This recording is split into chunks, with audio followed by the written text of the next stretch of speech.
Hi అండి, అందరికీ నమస్కారం. Welcome back to our channel Anusha Reddy vlogs. అందరూ ఎలా ఉన్నారు? నేనైతే చాలా బాగున్నాను. ఇంకా ఇవాళ రెసిపీ వచ్చేసి గుంత పొంగనాలండి. చాలా ఈజీగా చేసుకోవచ్చు. Evening snack or morning breakfast కి కూడా పైన క్రిస్పీగా లోపల సాఫ్ట్ గా చాలా బాగా ఉంటాయి. మరి అది ఎలా ప్రిపేర్ చేసుకోవాలో చూద్దాం. ఇంకా మార్నింగ్ బ్రేక్ఫాస్ట్ అయితే నేను ప్రిపేర్ చేశాను. చట్నీ, పుదీనా చట్నీ, టమాటో చట్నీ, దేంతో అయినా కూడా మనమైతే సర్వ్ చేసుకోవచ్చు. చాలా బాగుంటాయి.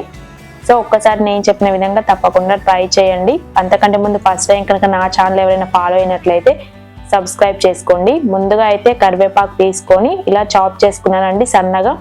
నెక్స్ట్ మీడియం సైజు ఉన్న ఆనియన్ తీసుకొని ఆనియన్ కూడా సన్నగా కట్ చేసుకున్నాను. కొంచెం కొత్తిమీర కూడా తీసుకొని చాప్ చేసుకోవాలి. మెయిన్గా ఇంగ్రీడియంట్స్ అన్నీ వేసుకోవడం వల్ల గుంత పొంగనాలు అనేవి చాలా టేస్టీగా వస్తాయి. 2 క్యారెట్స్ తీసుకొని పీల్ చేసుకున్నాను. నెక్స్ట్ ఎడ్జెస్ కూడా కట్ చేసుకొని ఇలా సన్నగా అయితే తురుముకోవాలి. క్యారెట్ తినని వాళ్ళకి కూడా ఇలా చేసి పెడితే కమ్మగా తింటారు. ఇంకా క్యారెట్ కూడా చాలా మంచిది హెల్త్కి. ఏదో ఒక రూపంలో అయితే మనం తీసుకోవాలి డైలీ. అన్నీ అయితే కంప్లీట్గా కట్ చేసుకున్నాను. మీ దగ్గర జింజర్ ఉంటే కూడా సన్నగా చాప్ చేసి పెట్టుకోండి. ఇప్పుడు నేనైతే మిగిలిన ఇడ్లీ బ్యాటర్తో అయితే చేస్తున్నాను గుంత పొంగనాలు.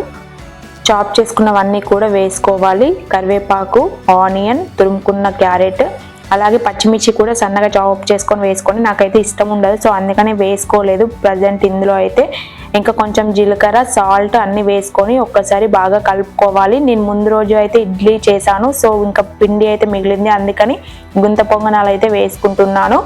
కొంచెం టైట్గా అనిపించింది, అందుకని వాటర్ అయితే యాడ్ చేశాను. ఒక్కసారి బాగా మిక్స్ చేసుకోవాలి. ఇది కూడా పక్కన పెట్టేశాను. ఇప్పుడు స్టవ్ ఆన్ చేసుకొని గుంత పొంగనాల ప్యాన్ అయితే పెట్టుకోవాలి. కొంచెం ఫస్ట్ అయితే బాగా హీట్ చేసుకోవాలి. హీట్ చేసుకున్నాక లో ఫ్లేమ్ మీద పెట్టుకోవాలి. ఆయిల్ వేసుకున్న తర్వాత ఇలా బ్యాటర్ అంతా తీసుకొని కొంచెం వేసుకుంటూ ఉండాలి. అంతే అండి. వేసుకున్న తర్వాత మనమైతే మూత క్లోజ్ చేస్తున్నాను. మీడియం ఫ్లేమ్ మీద 2 మినిట్స్ బాగా ఉడకనివ్వాలి. 2 మినిట్స్ తర్వాత మూత తీసి చూస్తే 1 సైడ్ అయితే బాగా ఫ్రై అయిపోయాయి. ఇప్పుడు స్పూన్ తీసుకొని మళ్ళీ టర్న్ చేసుకోవాలి. ఇవి కూడా లోపలి వరకు ఉడకాలి కాబట్టి కొంచెం టైం అయితే పడుతుంది.